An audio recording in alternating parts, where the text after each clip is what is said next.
Hello students, welcome back to our channel Vishwanath sir maths. आज मैं आपको स्टार्ट करने जा रहा हूँ एक्सरसाइज 1.4 का पार्ट 2 वीडियो। पार्ट 1 का वीडियो मैंने अपलोड कर दिया है। अगर आपने नहीं देखा है तो डिस्क्रिप्शन में आपको लिंक प्रोवाइड कर दिया है, आप जाकर देख सकते हैं।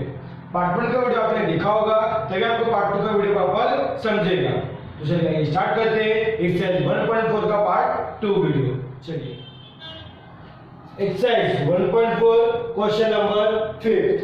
क्या है क्वेश्चन 5 में आपको कि दो समरूप त्रिभुजों के क्षेत्रफल कितना दिया आपको 225 वर्ग सेंटीमीटर तथा 81 वर्ग सेंटीमीटर आपको दिया है। यदि छोटे त्रिभुज की एक भुजा की लंबाई 12 सेंटीमीटर हो और बड़े त्रिभुज की संगत भुजा की लंबाई हमें ज्ञात करना है। ठीक है, हमें करना है, ज्ञात करना है।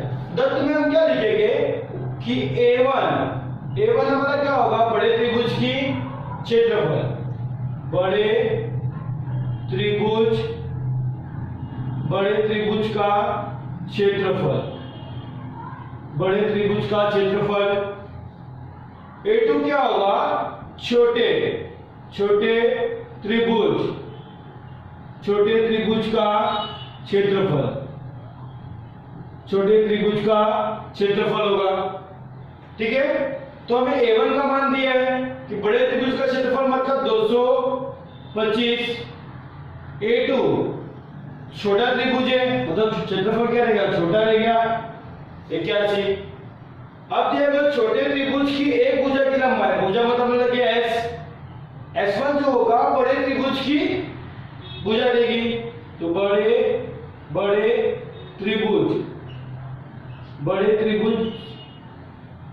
त्रिभुज की भुजा। H2 क्या होगा, छोटे त्रिभुज की भुजा, छोटे त्रिभुज की भुजा। तो आपको छोटे त्रिभुज की भुजा दिया है, कितना दिया है, H2 बराबर 12 सेंटीमीटर, देख सकते हो। ठीक है, 12 सेंटीमीटर दिया आपको। तो आपको ज्ञात क्या करना है, मतलब साथ में क्या करना है आपको कि बड़े त्रिभुज का क्षेत्रफल, बड़े त्रिभुज की भुजा क्या होगी, क्षेत्रफल नहीं भुजा क्या होगी ना, बड़े त्रिभुज की भुजा की लंबाई क्या होगी, S1 ज्ञात करना है। तो हम लोग करते हैं हल कैसे करेंगे यहाँ पर हल। सबसे पहला आपको दो त्रिभुज समरूप दिया है, त्रिभुज का समरूप दिया है तो हम लिखेंगे दो त्रिभुज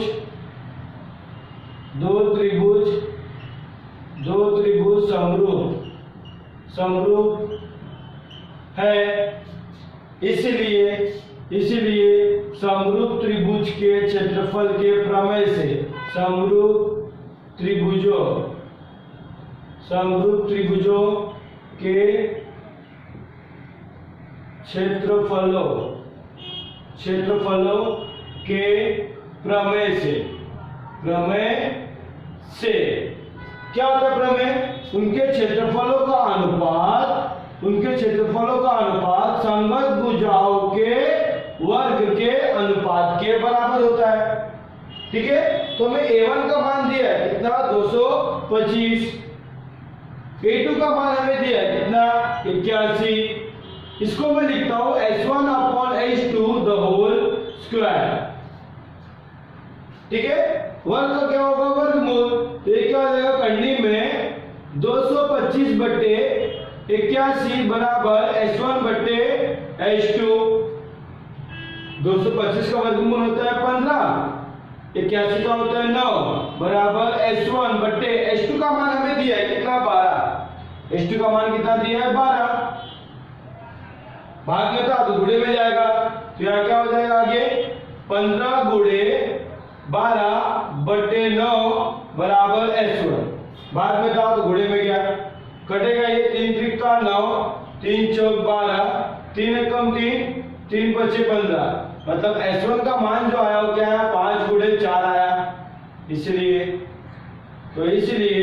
जो हमारा S1 होगा कितना होगा 5 चौक 20 होगा, 5 चौक 20 होगा। इसलिए हम लिख देंगे यहाँ पर कि बड़े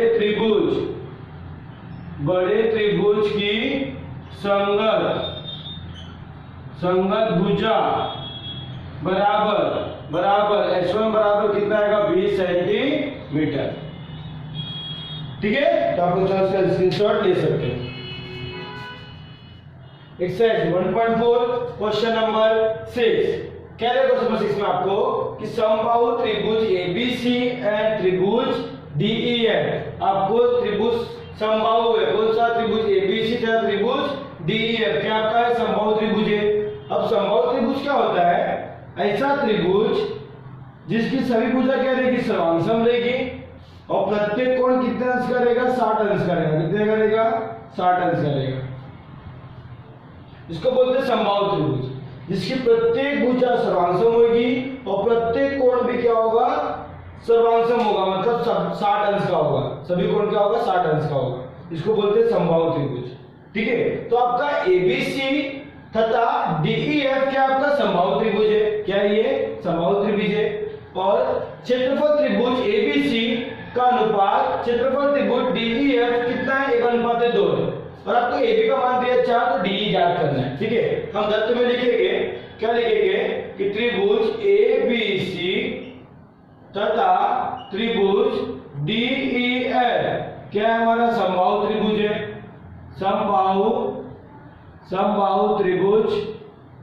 समबाहु त्रिभुज है और हमें क्या दिया है क्षेत्रफल त्रिभुज ABC अनुपात क्षेत्रफल त्रिभुज DEF कितना दिया हमें 1:2 दिया है और AB का मान AB बराबर कितना दिया है 4 दिया है। तो DE का मान क्या होगा वो ज्ञात करना है, मतलब साथ क्या करेंगे हम लोग यहाँ पर क्या ज्ञात करेंगे कि DE का मान क्या होगा हमें ज्ञात करना है। ठीक है, हल पे आते हैं हम लोग अभी हल। अब त्रिभुज क्या हुआ समबाहु त्रिभुज है। अब समबाहु त्रिभुज में क्या होता है मैंने बताया आपको, प्रत्येक भुजा क्या होती है सर्वांसम। समबाहु त्रिभुज प्रत्येक भुजा क्या होती है सर्वांसम होती है। तो दो त्रिभुज की बात करूं तो उनको हम लोग दो तरीके से त्रिभुज समरूप कर सकते हैं, या तो बुबु कसौटी से दे या तो फिर कोको कसौटी से। ठीक है, तो ध्यान रखना समबाहु त्रिभुज हमारा क्या होता है समरूप होता है।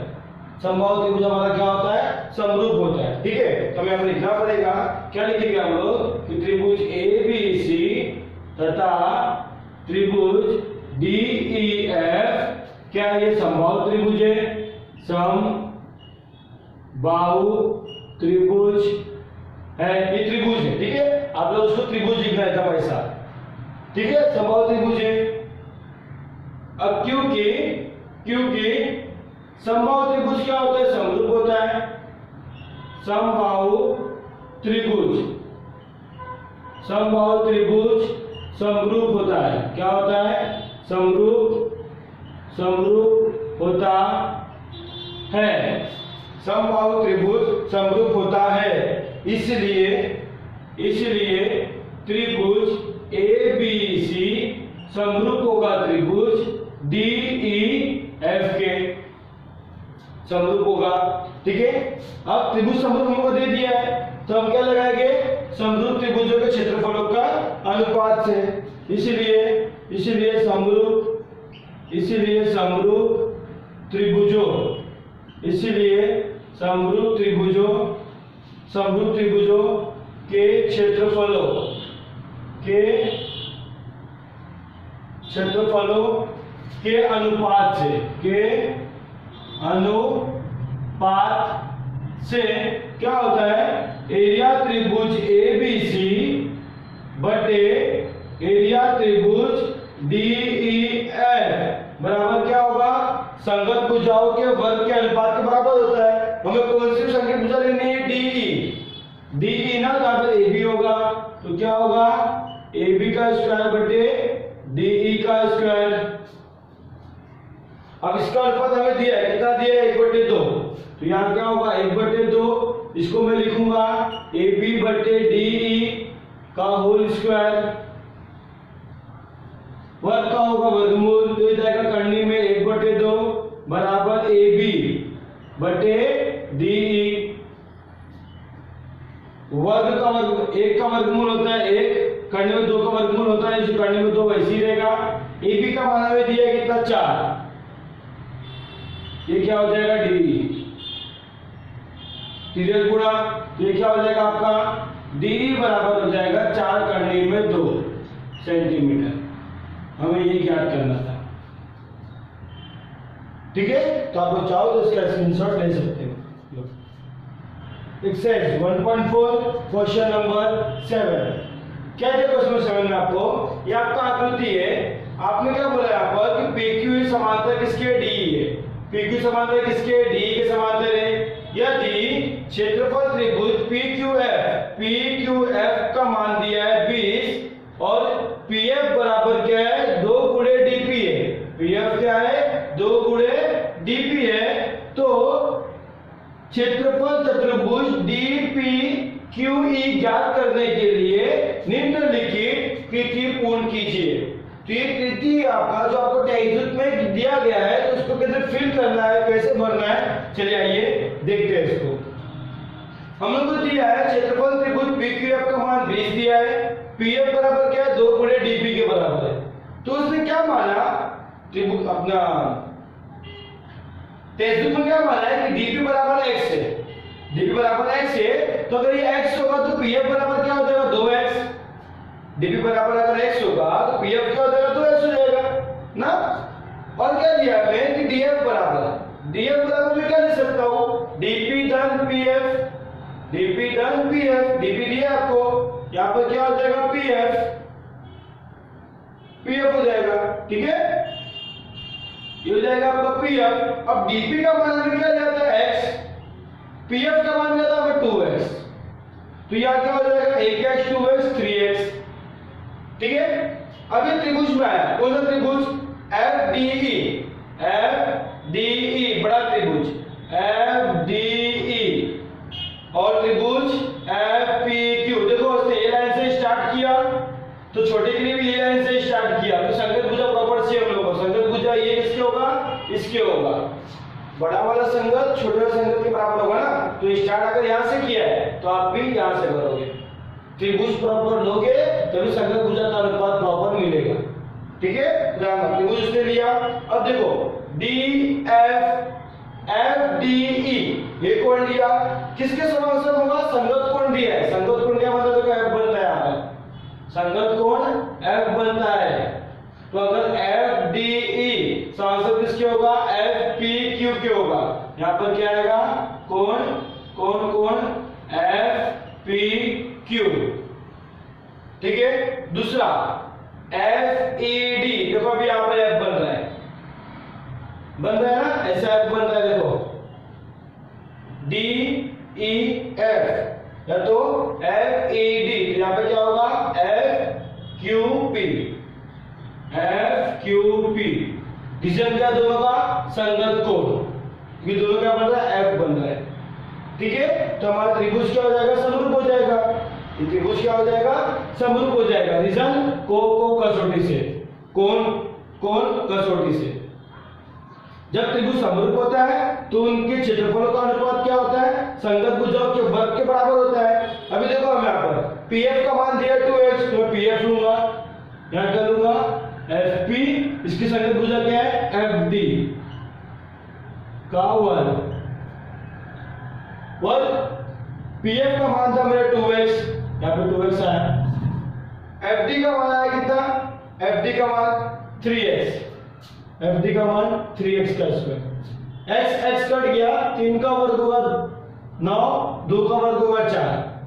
ठीक है, अभी गुणे में था, भाग में था तो गुणे में गया, यहाँ पर गुणे में गया तो ये बन गया, देखो ये क्या हो गया यहाँ पर गुणे में चला गया। ठीक है, इसका मान हमें दिया है 20,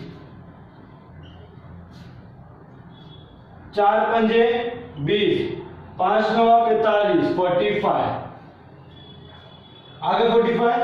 तो देखो हमें क्या लिखा हुआ था, क्षेत्रफल चतुर्भुज DPQE का मान, DPQE का मान ज्ञात करना था, DPQE। अब देखो इस बड़े त्रिभुज में से अगर छोटे त्रिभुज को माइनस कर दूं तो मुझे ये मिल जाएगा ना, वही उसने किया यहाँ पर कि बड़े त्रिभुज में से छोटे को माइनस कर दिया है। क्या FDE बड़े त्रिभुज में से FPQ को माइनस कर दिया, बड़े त्रिभुज त्रिभुज का मान कितना आया 45, छोटे त्रिभुज का मान था 20, कितना आ जाएगा यहां पर आपका भी 25।